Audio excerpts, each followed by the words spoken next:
కాంగ్రెస్ అధికారంలోకి వచ్చిన తర్వాత బీఆర్ఎస్ నేతలందరూ సైలెంట్ అయ్యారు. ఓటమితో మనస్తాపానికి గురైన లీడర్లు ఇప్పుడిప్పుడే తేరుకుంటున్నారు. సమావేశాలు నిర్వహించి ఓటమికి కారణాల్ని అన్వేషిస్తున్నారు. పార్టీలో ఉండి వెన్నుపోటు పొడిచిందెవరు, పక్కాగా పనిచేసిందెవరు తెలుసుకునే పనిలో నిమగ్నమయ్యారు.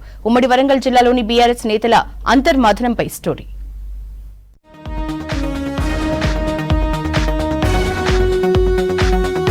ఉమ్మడి వరంగల్ జిల్లాలో మొత్తం 12 అసెంబ్లీ నియోజకవర్గాలున్నాయి. స్టేషన్ ఘన్పూర్, జనగామ మినహా మిగిలిన 10 స్థానాలను కాంగ్రెస్ కైవసం చేసుకుంది. అంతకు ముందు ములుగు మినహా అన్ని స్థానాల్లో బీఆర్ఎస్ గెలిచింది. ఇప్పుడు సీన్ రివర్స్ కావడంతో ఉమ్మడి జిల్లాకు చెందిన బీఆర్ఎస్ లీడర్లు పోటీ చేసి ఓడిపోయిన నేతలు కంగుతిన్నారు. ఇప్పటి వరకు ఒకరిద్దరు నేతలు మినహా మిగిలిన వారెవరూ నియోజకవర్గంలో కనిపించకుండా పోయారు. పార్లమెంట్ ఎన్నికలు, సర్పంచ్ ఎన్నికలు వస్తుండటంతో బీఆర్ఎస్ అధిష్టానం మళ్లీ పార్టీ పటిష్టం చేయాలని దృష్టి సారించింది. ఈసారి ఎన్నికల్లో ఓడిపోవద్దని నేతలకు దిశానిర్దేశం చేస్తున్నారు పార్టీ అధినేతలు. పార్లమెంట్ ఎన్నికల గడువు దగ్గర పడుతుండటంతో అసెంబ్లీ నియోజకవర్గాల వారీగా విస్తృత స్థాయి సమావేశాలు, సమీక్షలు నిర్వహిస్తున్నారు.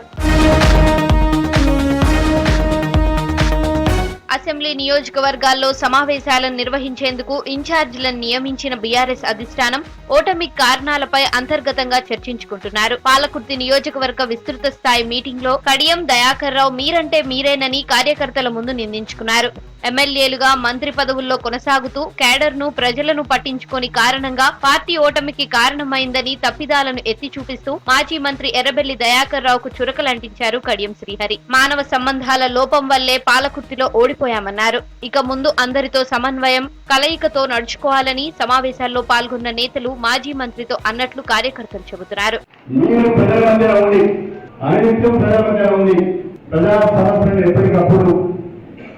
అధికారుల దృష్టికి తీసుకెళ్ళి మీకు అండగా మేము ఉంటామని ఒక భరోసా ఇచ్చినట్లయితే పాలకుర్తి మన చేతిలోకి వస్తుంది అని చెప్పి ఈ సందర్భంగా తెలియజేస్తున్నాం. ఎన్ని పనులు చేశాము, ఎన్ని పదవులు ఇచ్చాము, ఎన్ని డబ్బులు ఇచ్చామని దానికంటే ఎక్కువ ప్రేమతో మాట్లాడడం చాలా అవసరం. మానవ సంబంధాలు చాలా అవసరం. నాకు అక్కడెక్కడో మిస్సింగ్ ఉన్నట్టు అనిపిస్తున్నారు. దాన్ని ఇక్కడి నుంచి అయినా మన నియోజకవర్గంలో మీరు పెంపొందించాలని చెప్పి నేను కోరుతున్నాను. పాలకుర్తిలో జరిగిన నియోజకవర్గ స్థాయి సమావేశంలో మాజీ మంత్రి ఎర్రబెల్లి దయాకర్ రావు సంచలన వ్యాఖ్యలు చేశారు. దళిత బంధు, గిరిజన బంధు సకాలంలో ఇవ్వకపోవడమే బీఆర్ఎస్ ప్రభుత్వ ఓటమికి కారణమని అంగీకరించారు. పార్టీ అధినాయకత్వం, బీఆర్ఎస్ ప్రభుత్వంలో లోపాలున్నాయన్నారు. తాను కూడా కొన్ని తప్పులు చేశానని అంగీకరించారు దయాకర్ రావు. దళిత బంధు పథకం ఇవ్వడం వల్ల గిరిజన బంధు ఇవ్వాలని కొందరు, బీసీ బంధు ఇవ్వాలని మరికొందరు ముందుకు రావడం వల్లనే ప్రభుత్వంపై వ్యతిరేకత ఏర్పడి అధికారం కోల్పోవడానికి కారణమైందని అభిప్రాయపడ్డారు. నేను ఒకటే రాబోయే రోజులలో ఏం చేయాలి, కేసీఆర్ గారు అద్భుతంగా చేశారు. ఉండే కొన్ని పొరపాటు నేను కాదంటలేదు. ఆ కల్పనలో ఒక పద్ధతి ఇస్తాము, దాని ఒక టైం ఇష్టపరుచుకుంటాడు. ఆ కల్పన గిరిజన మాకు ఇంకోటి అదొక మన నెగిటివ్ వచ్చినాయి. ఈ కూడా నేను చాలా సందర్భంగా సీఎం గారు అందరితో మాట్లాడుతున్నాం. 24 ఏళ్ల కిందనే, 3 ఏళ్ల కిందనే మనం ఇంటిస్తే ఊరు ఇంకా బాగుంటుంది. ఏదో ఎలక్షన్ ఉందని ఇంటించే వరకే అందులో మనం వర్ధన్నపేట నియోజకవర్గ విస్తృత స్థాయి సమావేశంలో వాడివేడిగా చర్చ జరిగింది. మాజీ ఎమ్మెల్యే, వరంగల్ జిల్లా బీఆర్ఎస్ అధ్యక్షుడు ఆరూరి రమేష్ స్థానిక నేతలు సహకరించకపోవడం వల్లనే ఓటమి పాలయ్యారంటూ కార్యకర్తలు బహిరంగంగానే చెప్పారు. అందుకు నేతలు అంగీకరించారు. ఇక ముందు ఇలాంటి పరిస్థితులు లేకుండా చూసుకోవాలని అధిష్టానం సూచించినట్లు అంటున్నారు. మనకు 2-3 రకాల కాంపోజిషన్ ఉంది.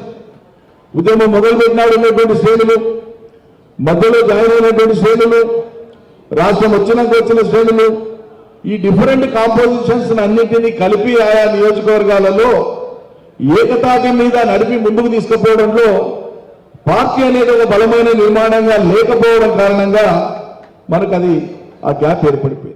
ఉమ్మడి వరంగల్ జిల్లాలో పార్టీ కేడర్ లో ధైర్యం నింపడంతో పాటు వలసలు అరికట్టాలని ప్రయత్నాలు చేస్తున్నారు బీఆర్ఎస్ నేతలు. వచ్చే పార్లమెంట్, సర్పంచ్ ఎన్నికలకు కేడర్ ను సిద్ధం చేసేందుకు బీఆర్ఎస్ అధినేతల వ్యూహాలు ఏ మేరకు ఫలిస్తాయో చూడాలి.